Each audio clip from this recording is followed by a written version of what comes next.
Assalamualaikum warahmatullahi wabarakatuh. Perkenalkan, nama saya Ahmad Zainul dengan NIM 2105, 2161, 8031. Di sini saya akan menjelaskan mengenai bahan tambah beton pada mata kuliah teori dan praktik pengujian bahan, di mana dapat kita ketahui beton adalah suatu elemen dalam konstruksi yang merupakan struktur sederhana yang dibentuk oleh campuran semen, air, agregat halus, agregat kasar yang berupa batu pecah atau kerikil, udara, serta bahan campuran lainnya. Kemudian bahan tambah atau admixture atau yang disebut orang awam sebagai obat cor beton adalah bahan-bahan yang ditambahkan ke dalam campuran beton pada saat atau selama pencampuran beton berlangsung. Fungsi bahan ini adalah mengubah sifat-sifat beton agar menjadi lebih cocok untuk pekerjaan tertentu atau untuk menghemat biaya. Menurut ASTM C125-1996561,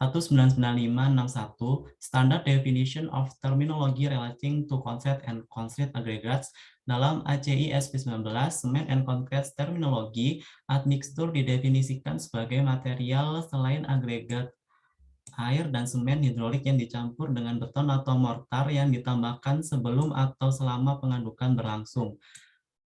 Bahan tambah digunakan untuk memodifikasi sifat dan karakteristik dari beton, misalnya untuk kemudahan pengerjaan atau untuk lain, yaitu penghematan energi.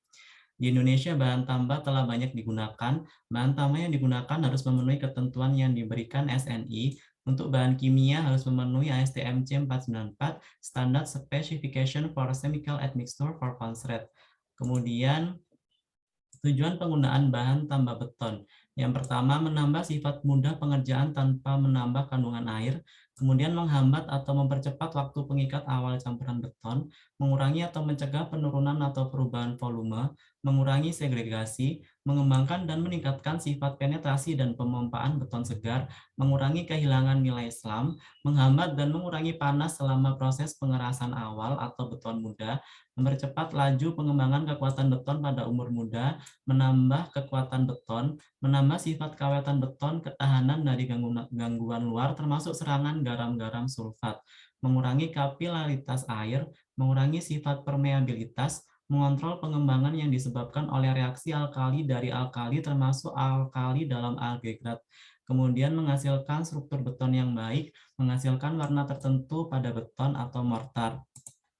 Kemudian hal yang perlu diperhatikan, penggunaan bahan tambah harus dikonfirmasi dengan standar yang berlaku seperti SNI, ASTM, atau ACI. Selain itu yang terpenting adalah memperhatikan petunjuk penggunaan bahan tambah tersebut yang biasanya tertuang dalam manual bahayanya.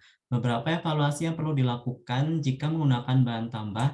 Yang pertama, penggunaan semen dengan tipe khusus. Penggantian tipe semen atau sumber dari semen atau jumlah dari semen yang digunakan atau memodifikasi gradasi agregat atau proporsi campuran yang diharapkan.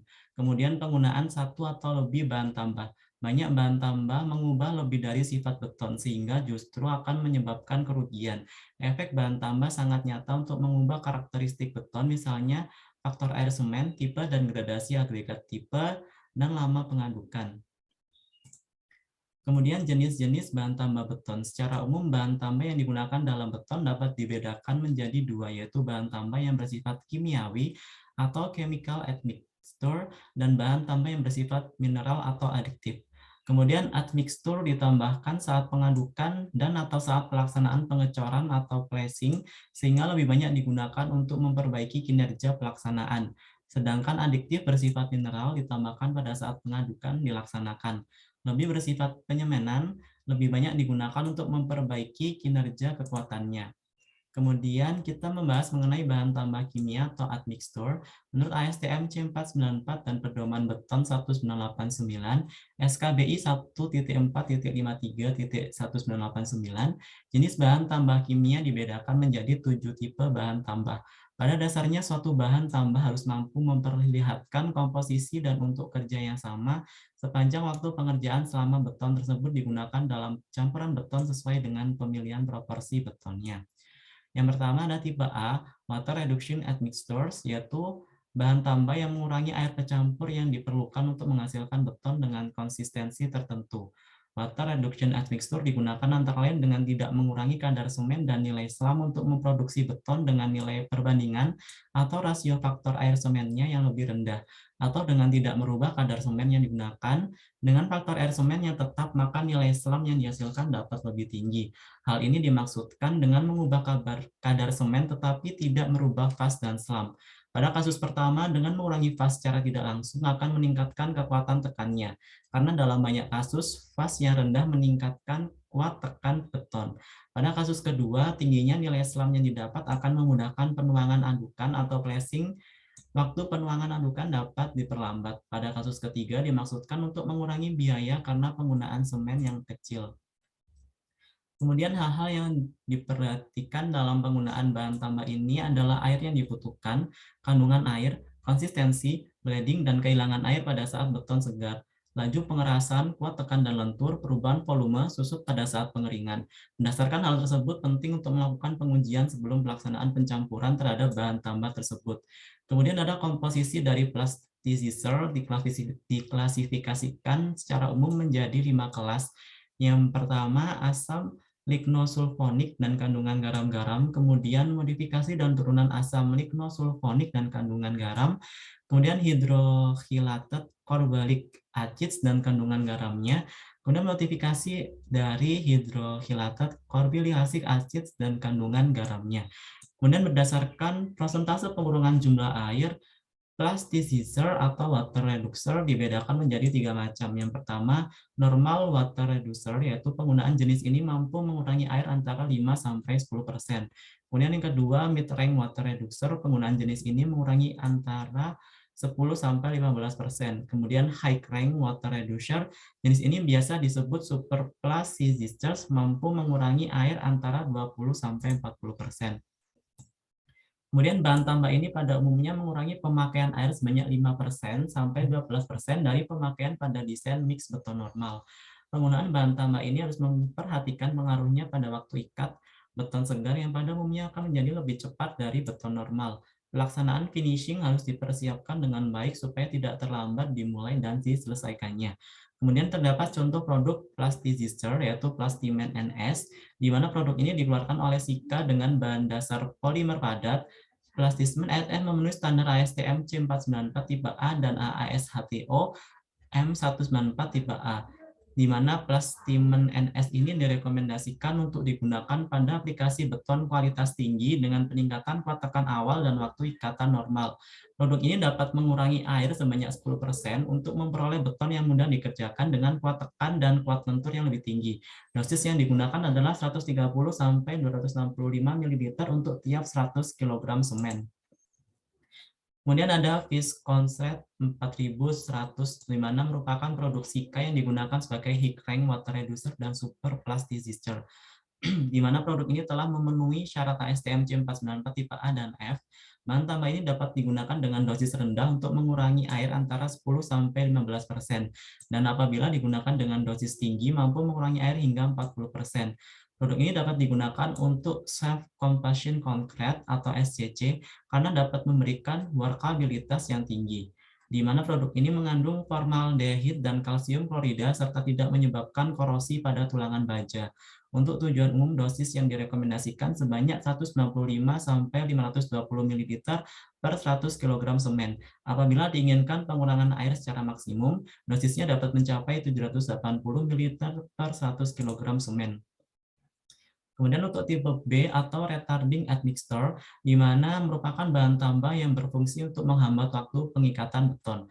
Penggunaannya untuk menunda waktu pengikatan beton, misalnya karena kondisi cuaca yang panas, atau untuk memperpanjang waktu untuk pemadatan, untuk menghindari cold joints, dan menghindari dampak penurunan saat beton segar saat pelaksanaan pengecoran.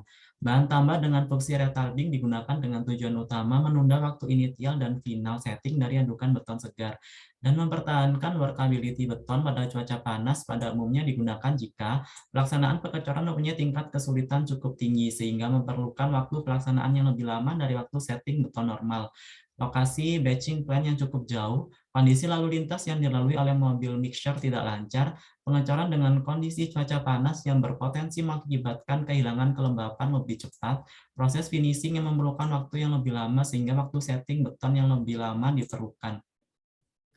Penggunaan bahan tambah ini harus memperhatikan waktu penutupan permukaan beton atau sealing dan troweling.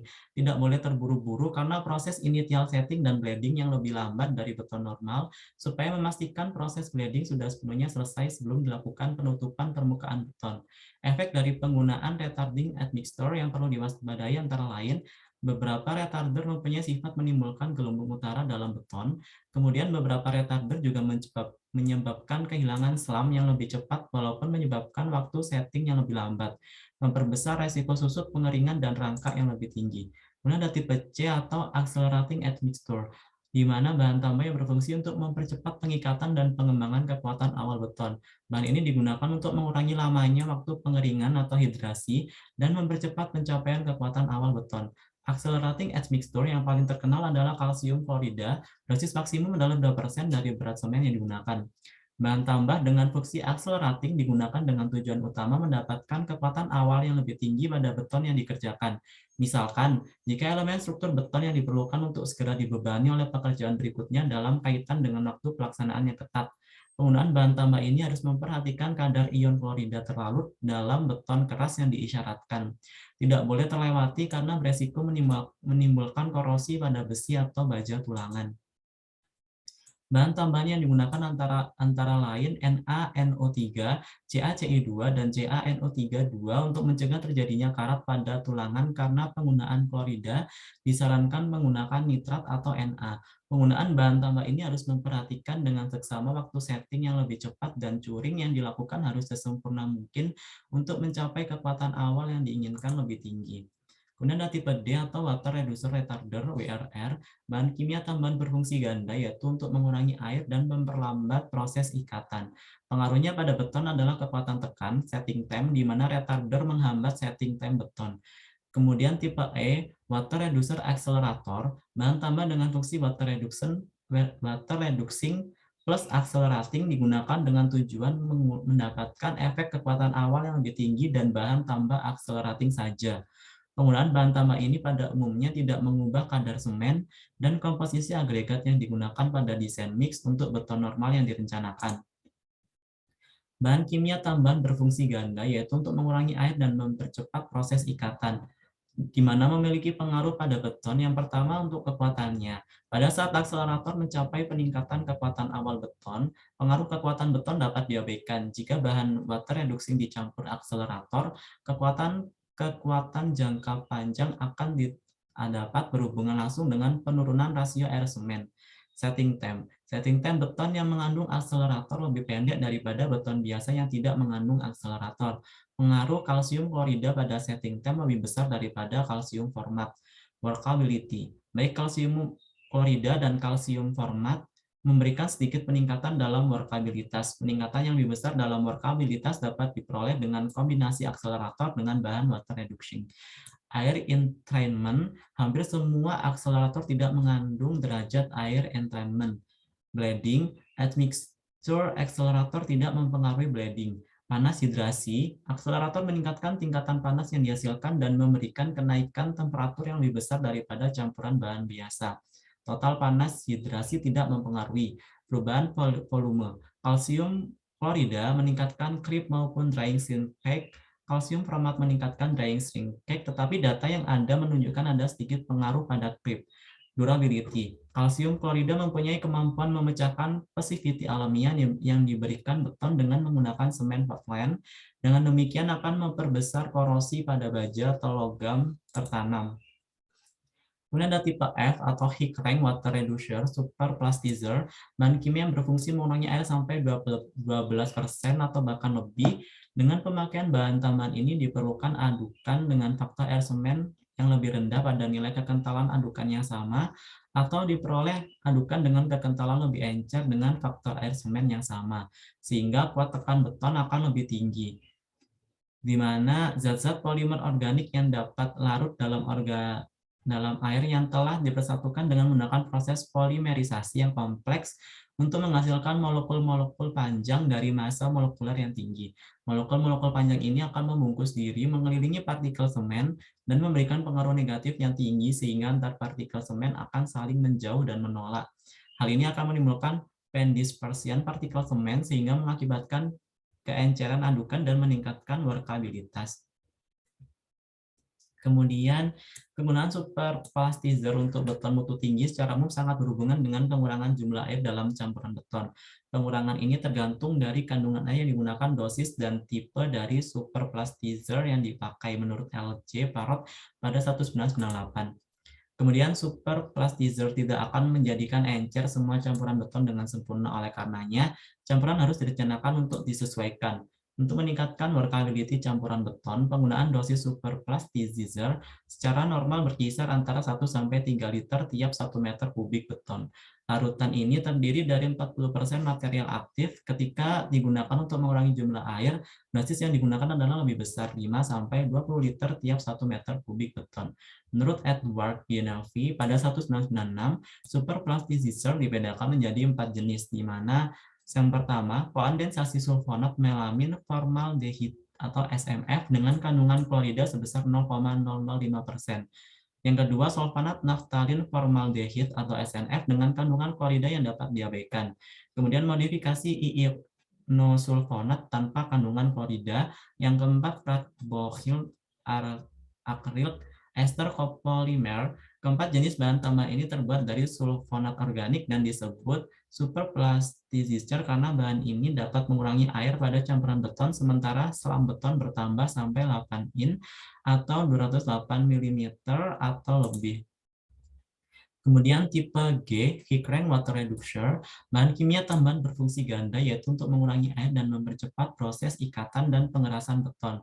Bahan kimia tambahan biasanya dimasukkan dalam campuran beton dalam jumlah yang relatif kecil dibandingkan dengan bahan-bahan utama, maka tingkatan kontrolnya harus lebih besar daripada pekerjaan beton biasa. Hal ini untuk menjamin agar tidak terjadi kelebihan dosis, karena dosis yang berlebihan akan bisa mengakibatkan menurunnya kinerja beton, bahkan lebih ekstrim lagi bisa menimbulkan kerusakan pada beton. Produk Concrete X Mixture yang sering digunakan dalam industri beton precast atau S Mixture tipe F dengan fungsi High-Rank Water Reducer dan Superplasticizer. Kemudian ada bahan tambah mineral atau aditif, di mana jenis bahan tambah mineral atau aditif yang ditambahkan pada beton dimaksudkan untuk meningkatkan kinerja kuat tekan beton dan lebih bersifat penyemanan. Beton yang kekurangan butiran halus dalam agregat menjadi tidak kohesif dan mudah bleeding. Untuk mengatasi kondisi ini biasanya ditambahkan bahan tambah aditif yang berbentuk butiran padat yang halus. Penambahan aditif biasanya dilakukan pada beton kurus, di mana betonnya kekurangan agregat halus dan beton dengan kadar semen yang biasa tetapi perlu dipompa pada jarak yang jauh. Yang termasuk jenis aditif adalah pozzolan, clay ash, slag, dan silica foam.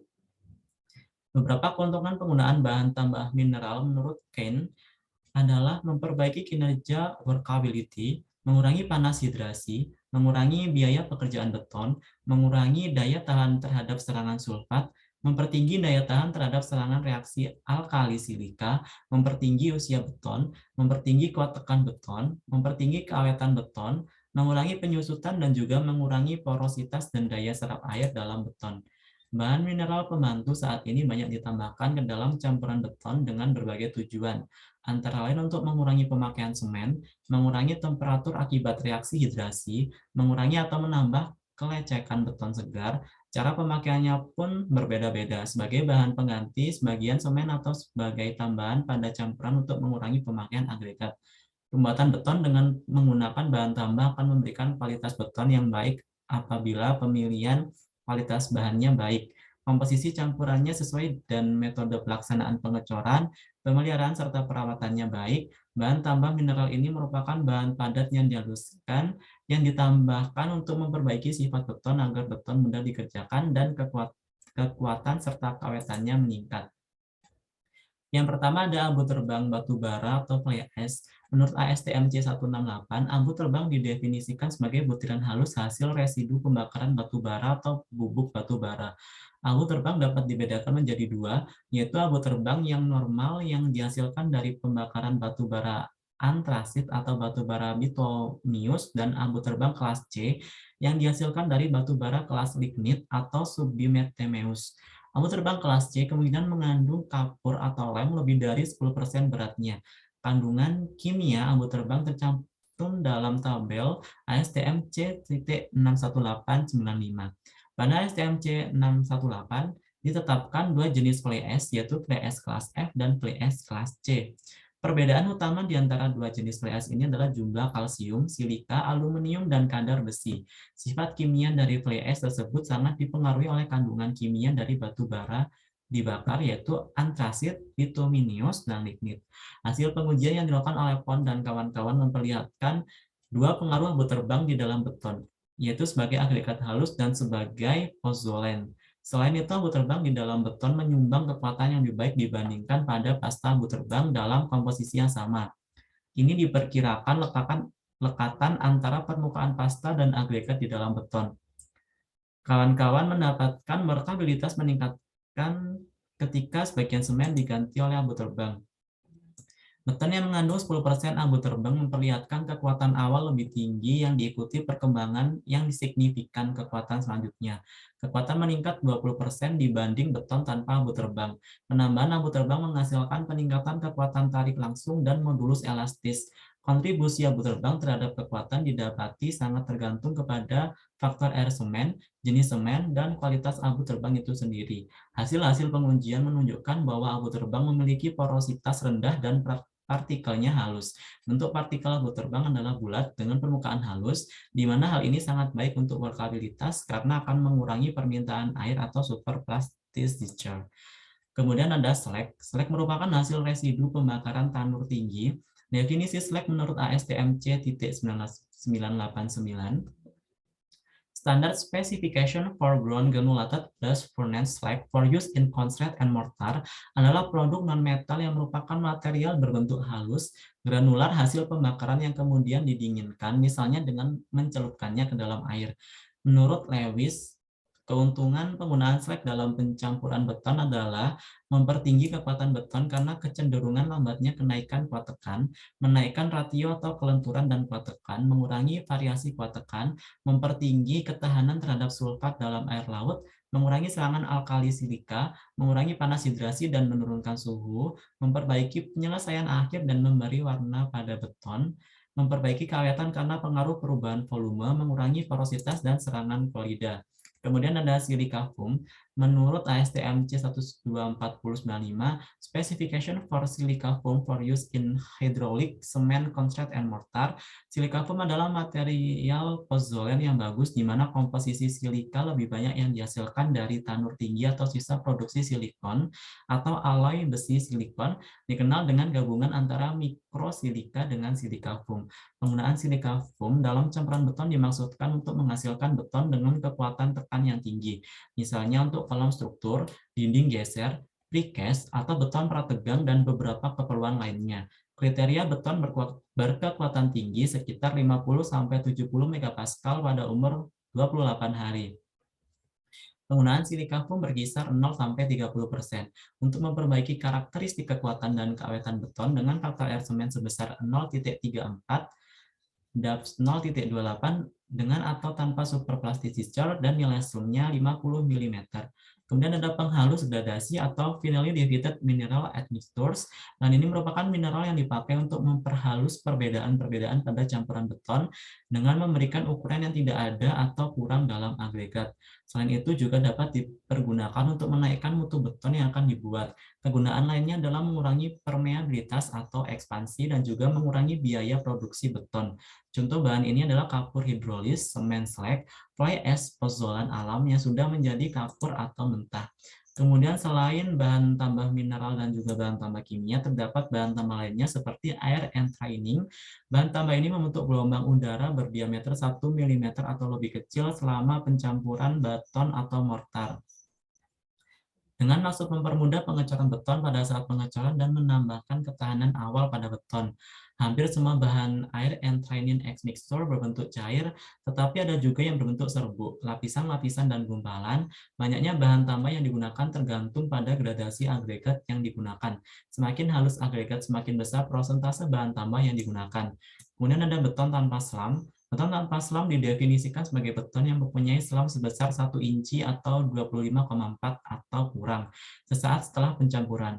Pemilihan bahan tambah tergantung sifat-sifat beton yang diinginkan, seperti sifat plastisnya, waktu pengikatan dan pencapaian kekuatan, efek beku cair, kekuatan, dan harga dari beton tersebut. Kemudian ada polimer, merupakan produk bahan tambah baru yang dapat menghasilkan kuat tekan beton tinggi sekitar 15.000 PSI, di mana 1000 PSI sama dengan 6,9 megapascal atau lebih, dan kekuatan belah tariknya sekitar 15.000 PSI atau lebih. Prinsipnya menggantikan air pencampur dengan polimer sehingga dihasilkan beton yang berkekuatan tinggi dan mempunyai mutu yang baik. Faktor polimer beton yang optimum adalah berkisar 0,3 sampai 0,45 dalam perbandingan berat untuk mencapai kekuatan tinggi tersebut. Demikian adalah presentasi mengenai bahan tambah beton. Atas kurang lebihnya saya mohon maaf. Wassalamualaikum warahmatullahi wabarakatuh.